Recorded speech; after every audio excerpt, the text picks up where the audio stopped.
Sound test. Sound test, sound There test. we go. Got it? All right, sound up. This is the newest little camera. Sound check on bus 2, Dion? All Okay, right, you can mute bus one. hit it again.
Good morning, everyone. I hope everyone remembered to fall back on their clocks this weekend and had an enjoyable Halloween.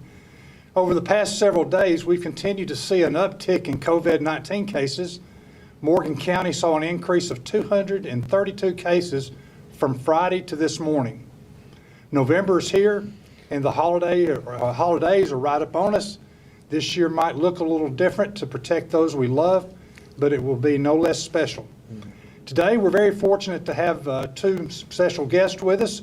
To my right, we have Kelly Powers, President of Decatur Morgan Hospital. Kelly, thank you for joining us again. Thank you. And then to my left, for our first time, we're thankful to have with us Alabama Department of Public Health Assistant Administrator for the Northern District, Michael Glenn. Michael, it's a joy to have you with us today. Thank you, sir. Thank yes, you. sir. So just a few updates. Current Morgan County COVID-19 cases are at 4,370, which is an 8.62 weekly increase. As of today, we remain a high-risk county on the state of Alabama Department of Public Health risk dashboard. Halloween just wrapped up and Thanksgiving is upon us. Now's the time to begin thinking about how you can create a safe holiday plan for you and your loved ones. COVID-19 testing that we had scheduled for last week has been rescheduled for this week. Please note that the scheduled COVID testing from last week will now be, do we have a date? No date. So we're just waiting to hear a date. Just remember, you won't have to exhibit symptoms to be tested. Feel free to go once we have a date. Also encourage you to call someone in your neighborhood. As always, this seems to be a real good practice, and we especially encourage that with our elderly neighbors. So with that, Kelly, you have an update for us? I do, yes. Currently, at Decatur Morgan, we have 27 positive inpatients. That's down from 39. We were up, Mayor, a week or so ago at 39, but we're at 27. And then we have 5 presumptives that we haven't received the test results yet. We have 8 ICU patients, which is up, and 5 on the ventilator. Just wanted to let everybody know, I did go and look at some reasons. My children always ask me, Mom, why are so many deaths? Well, hypertension or high blood pressure is the number one comorbidity or risk factor with the deaths that we've seen from the Journal of American Medical Association. And how many of us have high blood pressure? I know I do. So I'm at risk. So even though I'm not considered elderly yet, I am at risk for, having a bad case of COVID-19. That's why I think people need to take this seriously. Other issues are diabetes and all heart conditions.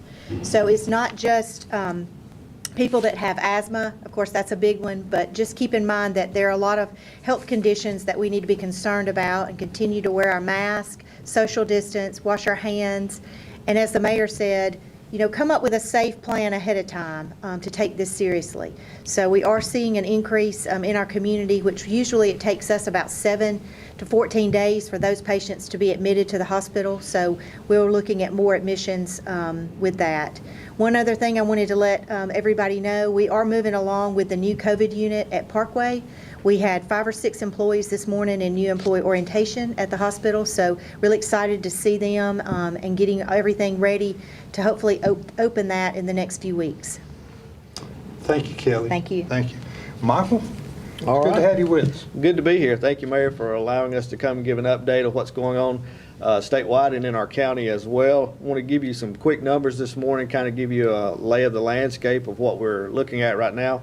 Statewide, we have 194,892 total COVID-related cases at this point in time, with 2,973 total deaths.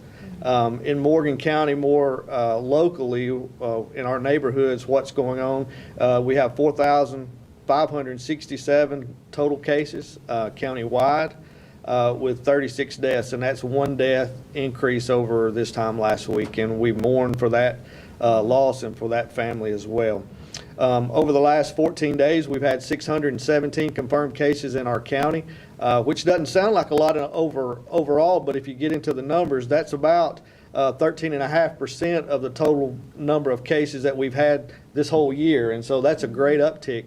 And the total number of people that have been tested, a little over 26% of those are coming back positive. So we have a high rate of community transmission at this moment in time, and so we've got to be diligent about doing the things that we know, that we've talked about ad nauseum to do to fight this. There's 967 people statewide that are in the hospital with this as well, and as Kelly talked about this morning, Decatur Morgan is busy. Thankfully, it's on the downward trend. I hope it stays that way, and we continue to do those kind of things as well. I have 12 counties in the Northern District. 10 of those counties are either very high or at a high risk of community transmission right now. And so it's not just Morgan County, it's not just Decatur, it's all of North Alabama at this point in time has a high rate of community transmission. So we got to be diligent to use the tools that we have available for us. So what are those tools? Those same three things that we've been talking ad nauseum about over the last few months. Maintaining social distancing of at least 6 feet with those that are outside of your household. Good hand hygiene, soap and water for at least 20 seconds if you have that available. If you don't, then hand sanitizer, and then mask wearing. That's a big deal right now with people either don't want to do it or don't do it correctly. It needs to cover your nose and your mouth to be effective, and so those three things we need to do. Those tools are not 100% effective, but those are the tools that we have available to us at this point in time. As I drove up this morning from the office, I thought about the risk that we undertake each day as we go out and do our normal activities. When I was driving here this morning, I thought about the risk it is just to get out in the car in the traffic.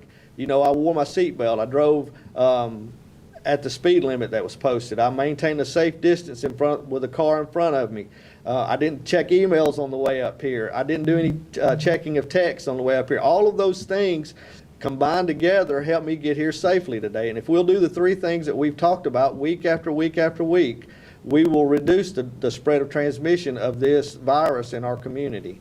Thankfully, the treatments are getting better. The death rate is going down. Hopefully, in the very near future, we will have a vaccine that has been approved. There are a number of companies that are diligently working on this to make sure that it's both safe and effective, and when that's available, that'll be another tool in our toolbox that we'll be able to use. And so we'll use all of these things together to get through this. And so just want us to focus on some positive stuff as well. The good news of this is, yes, this is a very dangerous virus. It's a very, nobody wants to be sick. But overall, of all age groups, 98.9% in Alabama right now have recovering from this virus, of all age groups.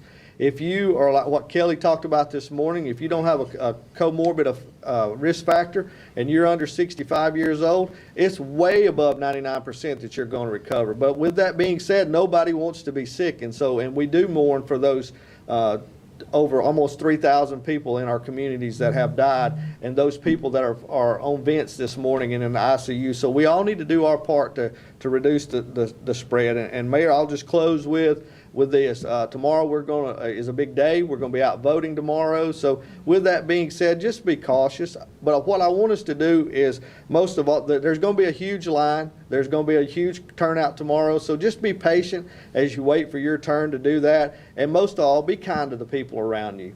And we'll get through this all together. And so, Mayor, if there's nothing else, I'll turn it back over to you. Thank you. Thank you, Thank you sir. very much for the report. While we wait in line, we still want to practice the distancing. Absolutely. The Absolutely. 6-foot spacing. Absolutely. My wife and I just had the pleasure of visiting, going on vacation. And we went, of all places, we went to Florida, where masking is not required. But I was very encouraged to see that most of the folks that we came across, they had a mask on. And most businesses required you to have a mask on before you enter. So even though it's not a state mandate, they were still practicing those things. So just encourage our residents to really press hard. I know you're probably fatigued, tired of this, but we just got to follow the guidelines to make sure that we're able to keep our community open, our economy, and the things that we want and to live. So with that, our next press conference will be Monday, November the 9th at 10 o'clock. We will be on air via YouTube tonight at 6 o'clock as we have our organizational meeting where we have 5 council members that will take the oath of office, and then I'm honored to be able to do the same. as we get ready to start this new administration for the city of Decatur. With that, we'll see you next Monday. Thank you. Thank you. Thank you, thank you.